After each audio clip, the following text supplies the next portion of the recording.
안녕하세요, 가치양입니다. 10월 15일 화요일 국내 시장이 마감되었습니다. 자, 오늘은 시장에 큰 변동성이 있었던 하루는 아니었고요. 코스피는 0.39% 상승으로 마감했습니다. 하지만 종가가 거의 최고점에서 마무리가 되었어요.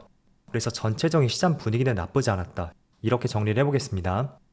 그리고 코스닥은 오늘 0.46% 상승이 있었고, 물론 오전장의 고점까지는 아니었지만 그래도 장 막판에 조금은 수급이 들어오면서 나름대로 준수한 마무리가 있었습니다. 그리고는 시가총액 상위 종목들을 보면 오늘은 전반적으로 반도체 관련주의 흐름이 좋았고요. 또 바이오 종목들의 흐름도 좋았습니다. 반면에 2차원지 관련주들, 이쪽의 흐름은 그렇게 썩 좋지 못했었고, 또 금융주와 자동차 관련주, 이쪽도 그렇게 썩 좋은 흐름은 아니었습니다. 그리고 코스닥은 반대로 코스닥은 조금은 빨간불이 들어온 종목들이 많이 보이는 것 같고, 여기도 마찬가지로 2차원지 관련주들, 이쪽을 제외하면 대체적으로 많은 종목들이 빨간불이 들어왔었죠. 이어서 코스피 수급을 살펴보면, 오늘은 모처럼 외국인의 2,800억가량의 많은 순매수가 들어왔습니다. 그리고 기관도 소폭의 순매수가 들어왔고요. 또 코스닥은 반대로 코스닥은 많은 규모는 아니었지만 기관과 외국인의 순매도가 나왔습니다. 그리고 삼성전자, 오늘까지 3일 연속으로 빨간불이 들어왔지만 역시나 외국인의 순매도가 계속 이어지고 있고요. 하지만 이틀 동안의 외국인 순매도 규모를 보면 과거보다는 상당히 많이 줄어있는 것을 알 수가 있습니다. 그리고는 실제로 외국계 순매수도 조금 들어왔었거든요. 그래서 과거에는 거의 대부분의 외국계 증권사에서 매도 물량이 나왔다면 지금은 매도 물량이 나오긴 하고 있지만 또 반대로 순매수라는 외국계 증권사도 많은 것 같다, 이렇게 생각을 정리해 볼 수가 있습니다. 그래서 최근에 순매도 규모가 많이 줄은 만큼 조만간에 최종적으로 외국인의 순매수가 잡힐 수 있는지 그런 부분도 계속 살펴보시고요. 그리고 SK하이닉스, 하이닉스도 오늘 다시 한번 외국인의 많은 순매수가 들어왔고, 오늘까지 4일 연속으로 많은 순매수가 이어지고 있습니다. 지금 4일 동안의 합계를 보면 한 4,400억 정도 굉장히 많은 순매수가 들어왔습니다. 그리고는 좋은 흐름이 나왔었던 삼성바이오로직스, 마찬가지로 기관과 외국인의 양매수가 들어왔고, 또 4일 연속으로 파란불이 들어왔던 LG에너지솔루션, 오늘은 장 막판에 그래도 수급이 들어오긴 했지만 기관 쪽에서 많은 순매도가 나왔습니다. 그럼 이어서 주차별 매매 동향에 대해서 살펴보도록 하겠습니다. 10월 15일 외국인이 가장 많이 매수한 종목은 SK하이닉스, 유한양행, 하나에어로스페이스, 고려아연, 셀트리온, 이렇게 순서대로 매수했고, 그리고 기관은 두산에너빌리티, 이수페타시스, 삼성바이오로직스, SK바이오팜, 네이버, 이렇게 순서대로 매수를 했습니다. 이어서 해외 증시를 보겠습니다. 국내 시장은 대체적으로 오늘 강보합을 유지하고 있지만 전날의 미국 증시의 흐름은 굉장히 좋았습니다. 나스닥이 0.8% 상승이 있었고, 이렇게 보니까 직전 고점까지 거의 신고가 근처까지 올라온 것을 알 수가 있습니다. 또 S&P 500은 마찬가지로 어제 0.7%의 빨간불과 함께 또 한 번의 역사적 신고가를 경신했습니다. 그리고 다우지수도 마찬가지로 0.47%의 반등과 함께 또 한 번의 역사적 신고가를 경신했습니다. 그리고 추가적으로 반도체를 보면, 어제는 사실 반도체 쪽에서 좋은 흐름이 많이 나왔었고, 그 때문에 나스닥도 큰 폭의 반등이 나왔다고 생각이 됩니다. 지금 반도체 지수를 보면 어제만 무려 1.8% 급등이 나왔고, 직전에 고점 박스권 매물대 있죠?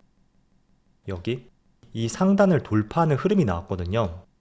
그래서 반도체도 마찬가지로 직전 고점까지 다시 한번 도전을 해볼 수 있는 그림이 그려졌다고 생각이 됐고, 또 지금 반도체 지수를 보시는 것처럼 어제는 대체적으로 미국 시장에서 반도체 관련주들, 암이라든지 엔비디아, 이런 반도체 관련주에 좋은 흐름이 나왔습니다. 그래서 오늘도 국내 시장에서도 보면 엔비디아의 강한 상승과 함께 대체적으로 반도체 관련주가 빨간불이 많이 보이는 것 같고요.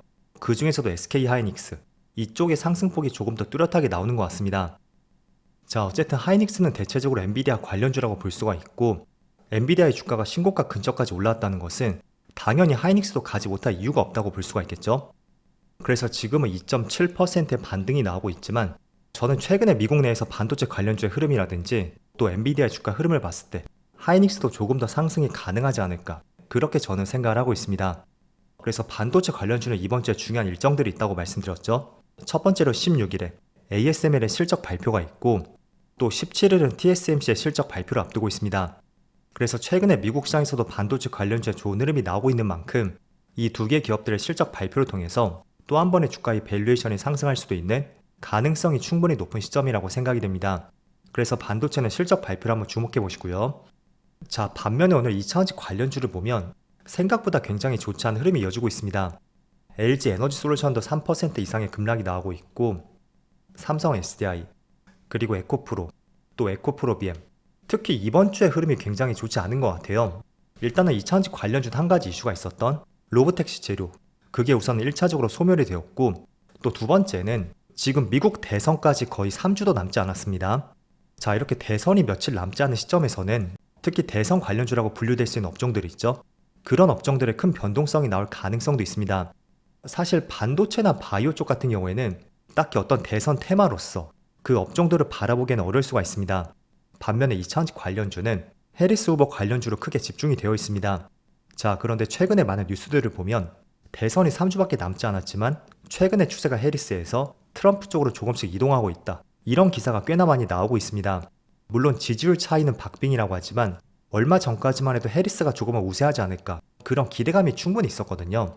그래서 그런 기대감들을 생각해 봤을 때는 트럼프가 추격하고 있다, 이런 뉴스가 계속 나올 때마다 2차전지 관련주에서 조금씩 수급이 빠져나가고 있는 그런 부분도 한번 생각해 볼 필요가 있습니다.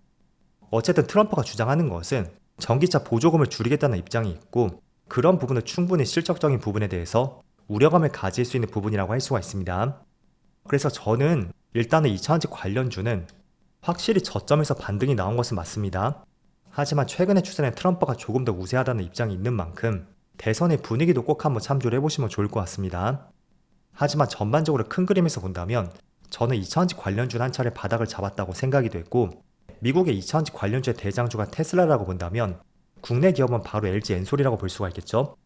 그래서 지금 이 기업의 주봉상의 흐름을 보면 확실하게 주봉상 22평선, 그 2평선을 돌파한 것을 알 수가 있습니다. 제가 지난번에 삼성전자와 SK하이닉스의 주가가 돌아서는 것도 주봉상 22평선을 돌파했을 때, 그때가 분위기가 바뀔 수 있는 초입 구간이라고 말씀드렸습니다. 자, 이런 구간이죠. 지난 22년 당시에 반도체 관련주의 흐름이 굉장히 좋지 못했습니다. 그런데 22년 말에 주봉상 22평선을 한 차례 돌파하면서 추세를 바꾸려는 시도가 나왔습니다.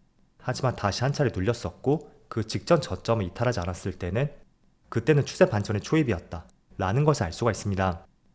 그래서 LG 엔솔도 그런 관점으로 보시면 좋을 것 같고, 하지만 지금 종목들을 둘러싸고 있는 재료들, 단기간에 지금 대선 이슈가 있는 만큼 그런 부분 한번 신경 써보시면 좋을 것 같습니다. 자, 그리고 오늘 몇 가지 재료들을 살펴보면 어제 러시아에서 우크라이나 오데사를 공격을 했고, 그 때문에 다시 식량 파동이 오는 것은 아닐까, 이런 우려감이 시장에 한 차례 반영이 되었습니다. 그래서 오전장에 사료 곡물 관련주, 그쪽에 강한 반등이 나왔고, 이런 이슈가 또 선제적으로 나왔기 때문에 또 국내 시장이 어제 미국 시장을 따라가지 못했던 하나의 이유가 되는 것 같습니다. 결국은 국내 시장은 호재를 잘 반영하지 못하고 또 악재는 기가 막히게 잘 반영을 하잖아요. 그래서 그런 관점에서 이런 내용들이 오늘 시장을 조금은 발목을 잡고 있는 것 같고, 또 두 번째는 자, 내년 3월부터는 다시 공매도가 재개가 될 것으로 예상이 됩니다. 정부에서 공매도 일정을 다시 한번 발표를 했던 만큼 내년 3월부터는 공매도가 다시 재개가 될 것이고요.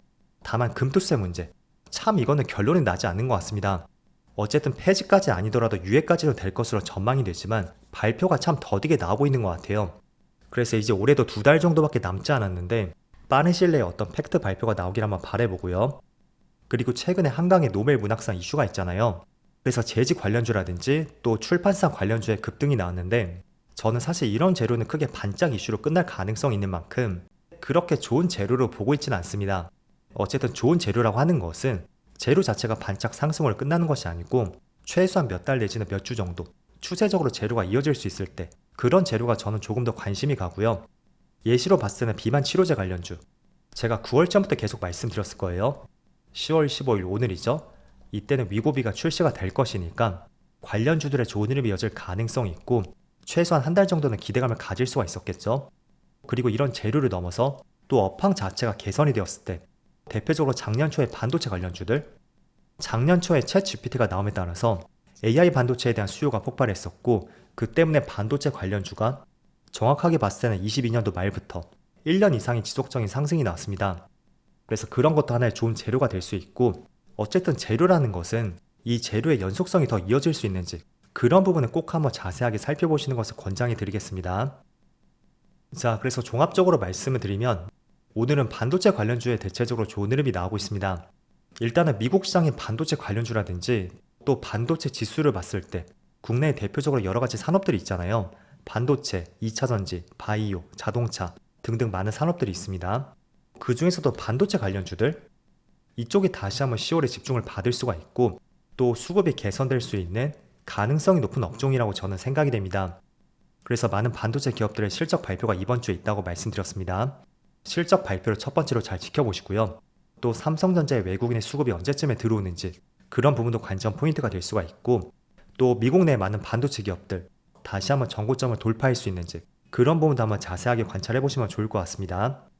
반면에 2차전지 관련주라든지 자동차 관련주 이쪽은 대선 일정이 며칠 남지 않은 만큼 다소 변동성이 생길 수가 있고 그런 부분이 싫다면 그쪽에서 빠져나간 수급들이 반도체로 향할 가능성도 있습니다. 그래서 특히 이번 주만큼의 일정들을 잘 살펴보시면서 투자의 계획들을 잘 수립해 나가자고 말씀을 드리겠습니다. 자, 그럼 늦은 시간까지 수고 많으셨고요. 저는 내일 영상에서 다시 찾아뵙도록 하겠습니다. 모두 즐거운 저녁 되세요. 감사합니다.